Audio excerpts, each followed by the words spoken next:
స్వామి నమస్తే స్వామి. నమస్తే స్వామి. ఏకాగ్రత అంటే ఏం స్వామి? ఏకాగ్రత అంటే ఒక అంశం పైన దృష్టిని సారించడం, దాన్నే ఏకాగ్రత అంటారు.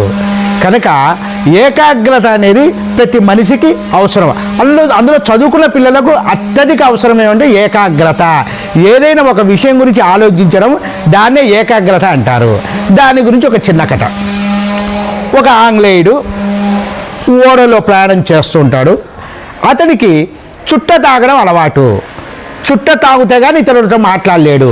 చుట్ట తాగడం, ఇతరుల కబుర్లు చెప్పడం జరుగుతుంటుంది. చుట్ట వెలిగిస్తుంటాడు, ఇతరుల కబుర్లు చెప్తుంటాడు.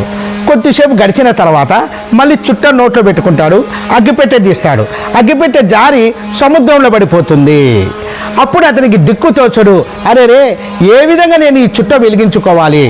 చుట్ట వెలగండి నేను ఇతరులతో మాట్లాడలేను, చుట్ట తాగని నేను ఇతరులతో మాట్లాడలేను, నా పరిస్థితి ఏమని అతడు దాని గురించి ఆలోచిస్తుంటాడు. దీనికి ఏమైనా పరిష్కార మార్గం ఉందా అని ఆలోచిస్తుంటాడు. కానీ ఓడలో ఎవరి దగ్గరన్నా అగ్గిపెట్టి అడుగుదామా? అక్కడ అప్పుడు వంట సామాన్లు ఉండేటివి కాదు, అగ్గిపెట్టెలు ఎటువంటి ఉండేటివి కాదు. పోని బయట నుంచి ఆహార పదార్థాలు తీసుకొని పోయేవాళ్ళు. అతనికి ఏ విధంగా దిక్కు తోచదు. పోని ఎవరినైనా అదుగుదామంటే అక్కడ ఒక ఓడ మాత్రమే ఉంది.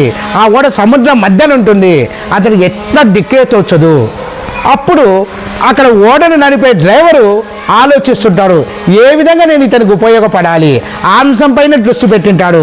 ఏ విధంగా ఆ చుట్ట నేను వెలిగించాలనేటువంటి అంశంపైనే దృష్టిని పెట్టింటాడు. దాన్ని ఏకాగ్రత అంటారు. కొద్దిసేపు గడిచిన తర్వాత తెల్లారుతుంది. తెల్లారిన వెంటనే ఆ చుట్ట తాగే వ్యక్తి అద్దాలు ఇతడు తీసుకొని, సూర్యుడు ఉదయించింటాడు. అప్పుడు సూర్యుడికి ఎదురుగా అద్దాలు పెట్టడం జరుగుతుంది.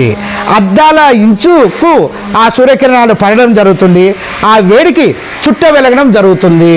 దాన్నే ఏకాగ్రత అంటారు. ఎందుకంటే అతడు కేవలము ఆ చుట్ట ఏ విధంగా వెలిగించాలనే ఏకాగ్రతతోనే ఆలోచించడం జరిగింది కనుక చక్కటి సమాధానం అక్కడ దొరికింది. కనుక ప్రతి పిల్లలుకి ఏకాగ్రత ఎంతో అవసరము. కనుక ఇక్కడ మనం తెలుసుకోవాల్సినటువంటి విషయాలంటే 3 భాగాలు. 1 అత్యవసరము, 2 అవసరము, 3 అనవసరము. అత్యవసరం అంటే ఏంటి? మనము తెలియంది తెలుసుకోవడము 1, 2 ప్రిపరేషన్ కావడం 2, 3 హోంవర్క్ చేయడము అంటే చదివింది రాయడము. పుస్తకం చదివేటప్పుడు చూపుడు వేలు పెట్టుకొని చదువుతూ పోతుండాలి. అట్లా చదవడం వల్ల కూడా పిల్లల ఏకాగ్రత కూడా పెరగడం జరుగుతుంది.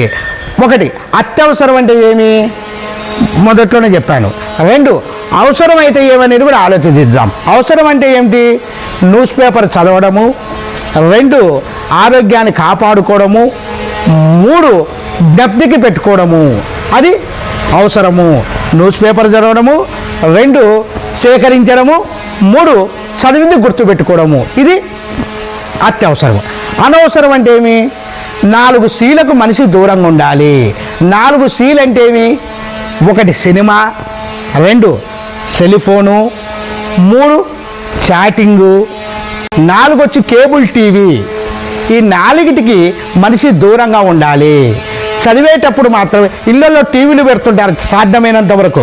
ఆ టీవీలు పెట్టి సీరియల్స్ అవల్లో చాలా మంది చూస్తుంటారు. కనుక పిల్లలు ఏకాగ్రతతో చదువుపైన చూస్తుండాలి తప్ప ఆ టీవీ పైన పక్కన ఏం జరుగుతుంది అనేటువంటి విషయాన్ని కూడా మర్చిపోయి చదవడము, దాన్నే ఏకాగ్రత అని చెప్పడం జరుగుతుంది. ప్రతి పిల్లలు ఈ విధంగా చదివితే తప్పనిసరిగా సక్సెస్ అవుతారు. సదా మీ సేవలో మీ నటరాజస్వామి.